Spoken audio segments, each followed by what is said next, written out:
শুভ দুপুর বন্ধুরা, বেরিয়ে পড়লাম দুজনে এখন। আজকে ছোট মেয়ে টিকিট কেটে দিয়েছে সিনেপলিসে।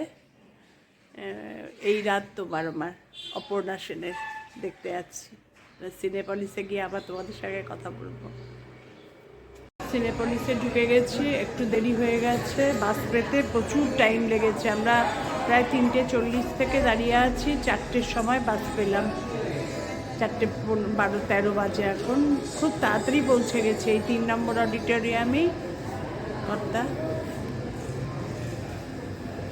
খুশিতে আর ধরে না। শুনেছি বইটা খুব ভালো হয়েছে, তাই মেয়ে বললো দেখবে। আমি বললাম হ্যাঁ দেখবো। মানে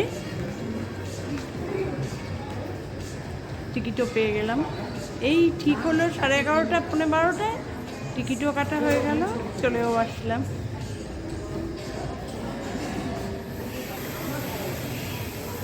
সিনেপলিসের চারপাশটা ঘুরে দেখাচ্ছি।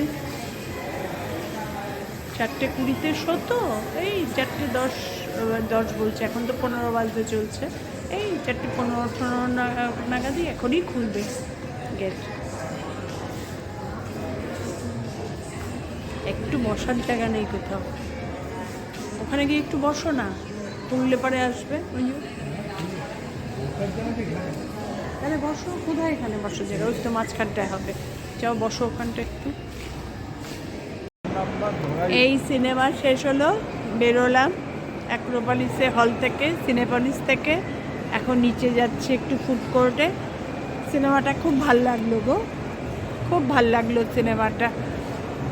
চলো নিচে চলো এবার। সিনেমাটা খুব ভাল লাগলো। মানে অপর্ণা সেন, মানে আজকাল যা হয় আর কি, ছেলে মেয়ের সঙ্গে বাবা মার বনিবানা হয় না, ছেলে মেয়ে বড় হয়ে গেলে, এই আর কি। ভালোই লেগেছে, খারাপ লাগেনি। সিনেমা বলে কথা, হঠাৎ করে উঠলো ভাই সিনেমা যাই, এই অবস্থা। আর মেয়েরাও আছে আমার একদম সেট। চলো চলো চলো, যাও যাও, চলো। দেখি একটু ফুড কোর্টে কিছু একটু খাবো, খেয়ে বাড়ি চলে যাব।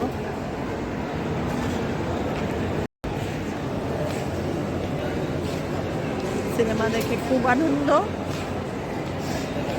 এবার দেখি ফুড কোর্টে কী খাই না খাই, তারপরে তোমাদের সঙ্গে আবার একটু গল্প করে খেয়ে দিয়ে বাড়ি চলে যাব। আবার অর্ডার করে বসে গেছি দুজনে, একটা ধোসা আর একটা ইডলি চা। প্লেন ধোসা আর ইডলি চা। প্রথমে ভাবলাম KFC খাবো, তারপরে ভাবলাম না, KFC খাবো না, প্লেন ধোসা আর ইডলি চাটি খাবো। খেয়ে দে তারপরে টুকটুক করে ফের আসার সময় যা হুড়ুমুড়ু হয়েছে, ভাবতে পারিনি আমি এত দেরি, এত হুড়ুমুড়ু হবে। বাড়ির থেকে 3:30টায় বেরিয়েছি, 4:20-তে শো। বাস স্ট্যান্ডে এসে দাঁড়িয়েই রয়েছি। 3:40-এ বাস স্ট্যান্ডে এসেছি, বাস পেয়েছি 4:20-তে শো। 4:15-র মধ্যে ঢুকে গেছি।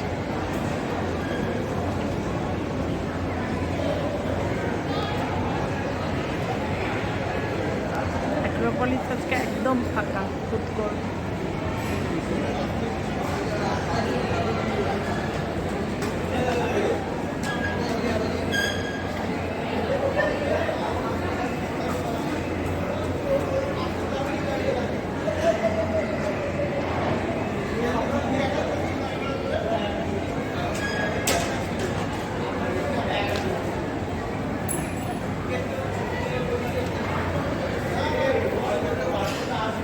সিনেমা দেখা, খাওয়া সবই হলো।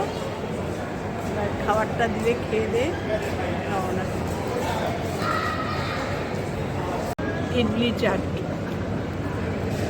কেমন হবে জানি না, আমি ইডলি চাটটা কোনোদিন খাইনি।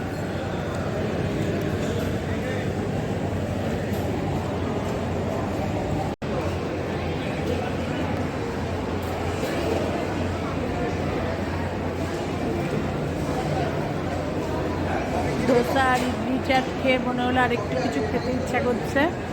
তারপরে আবার পাপড়ি চাট আর দই বড়া অর্ডার করে এসেছি। এই দেশি এক্সপ্রেসে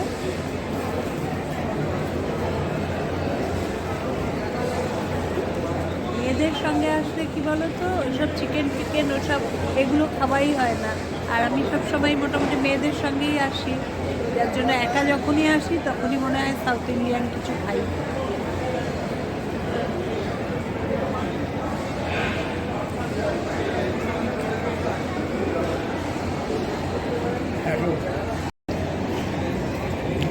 আপনি চাট, কর্তা দই বড়া খেয়েছে। মেয়ে অফিস থেকে, বড় মেয়ে অফিস থেকে আসছে, বললো তোমাদের তুলে নিয়ে যাব।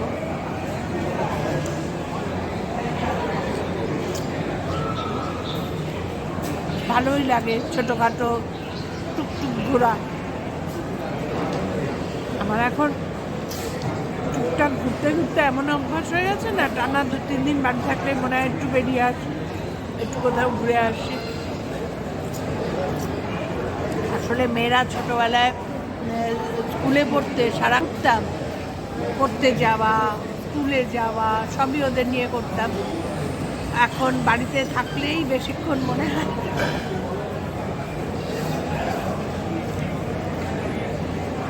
আর এসব হলটালে আসলে না খুব ভাল লাগে, এত লোকজন দেখলে খুব ভাল লাগে।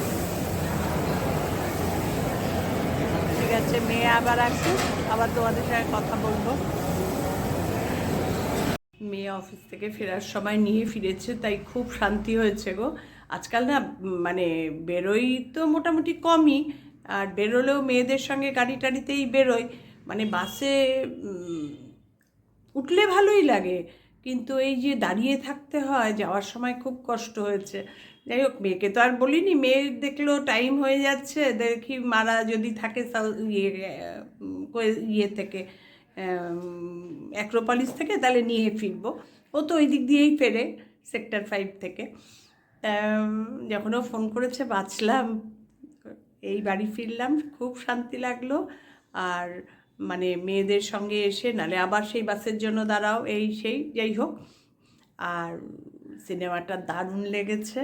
মানে আজকালকার সমাজে যা হয় সেই একা একাই, সেই একা একাই মানে বাবা মা সেই বয়স হয়ে গেলে একা একাই, আর অসুস্থ হয়ে গেলে সেই নিজেদের এ ওকে দেখে, ও একে দেখে, এই আর কি। তো যাই হোক, সব কিছু মিলিয়ে ভালোই লেগেছে। শুধু বাবা মার মানে ছেলে মেয়ের দোষ না, বাবা মারও দোষ আছে। বাবা মার 50% দোষ, ছেলে মেয়ের 50% দোষ। আজকের ভিডিওটা তাহলে এখানেই শেষ করলাম। তোমাদের যদি সবার ভালো লেগে থাকে লাইক কমেন্ট শেয়ার করে দিও, আমার চ্যানেলটা সাবস্ক্রাইব করে নিও। টাটা, শুভরাত্রি।